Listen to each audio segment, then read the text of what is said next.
sense of fact-checking what we heard, which was, of course, a government presentation there over this past period. And so I really appreciate it, Doctor. We like to start with the science. I turn to Steve Schmidt. Our viewers know you well. I'm just curious, big picture, Steve, how do you think the White House is doing? What is on your mind?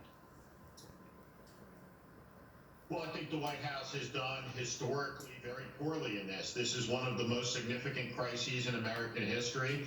It's certainly the largest American crisis of our lifetimes, and it's been the most inept response by the executive, by the president, I think, with regard to any crisis in American history, but certainly any crisis in our lifetimes.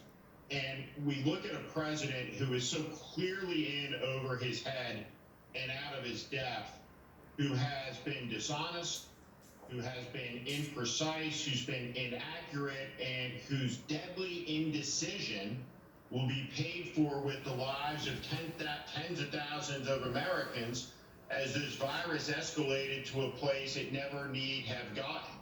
And that is all because of the wasted month of February, where the president was hate tweeting, firing people that he was angry with over impeachment, going on campaign rallies, and golfing. And now the country is paying the price for that. And we should be careful to understand that when the same guy says, well, it'll be back in September, but we'll make it go away really quick, is the same guy, when there were 15 cases in the country, said soon it would be gone to zero and it would disappear like magic. The lack of credibility in these evening news events is epic and unlike anything we've ever seen. It's a Baghdad Bob show every night of the week, day after day, the airing of the grievances, the airing of his anger issues, the attacks on the governors we see every night, all of the qualities you never ever want to see in a leader in a crisis when lives are at stake. You lay it out there, and this is also a leadership test. Given that you know your way around campaigns and historically Republican campaigns, do you view the president's leadership and record on this virus as crucial to the 2020 campaign? It's the essential issue. It's the only issue. Look, we're not talking about what I think is the defining image tonight, which is miles and miles long lines in Texas of people waiting for hours upon hours on food lines. These are people who never envisioned being on a food line. These are people who are hardworking, who were employed not long ago.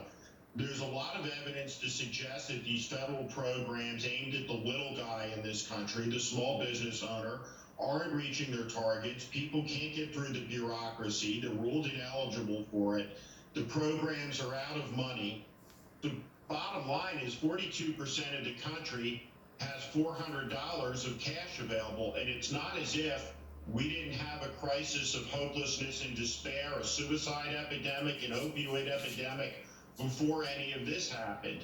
But when you look at unemployment numbers that will rival and exceed the numbers from the Great Depression, you look at the jobless claims filed on a weekly basis, and essentially the job gains of the last decade all eradicated over the course of a month. You look at the protests and the insanity that you saw in Michigan yesterday.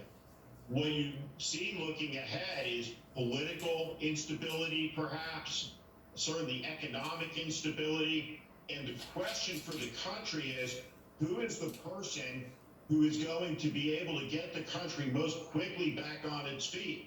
Who is the person who's going to unify the country?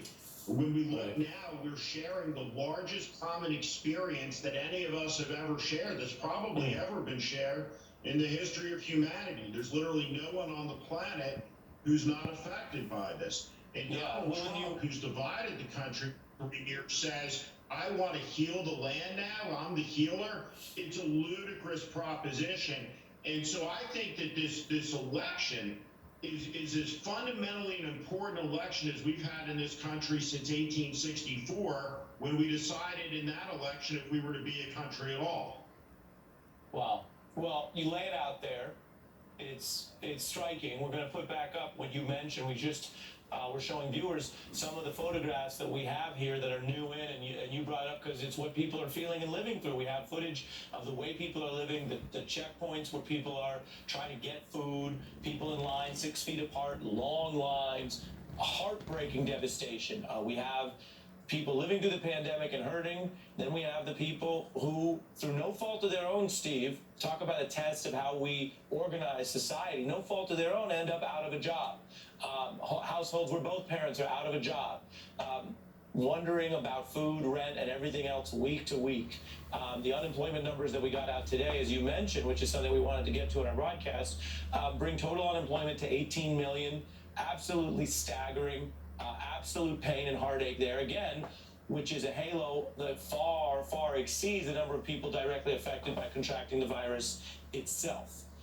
With all of that stacked up, that brings me to the other question I wanted to ask you, Steve, which relates to the two answers you've given us, and that is, what does this experience, which you said everyone's living together in America around the world, what does this do to people who are fact-based or evidence-based in assessing Donald Trump's core pitch when he ran for president, which apart from all of the attacks on Hillary Clinton and what we remember in the politics of it, I think you know, and I think I will say in fairness, there are plenty of people out there who thought when they heard a business person say he would shake things up and bring a different sensibility to government, they may have thought, and some may say naively or incorrectly, but they may have genuinely thought, well, you know what? We've tried a lot of politicians. He obviously is going to be in office for the first time if he wins. Let's try something different. He said he would do that. He said he would bring executive leadership. He talked a lot about hiring the best people.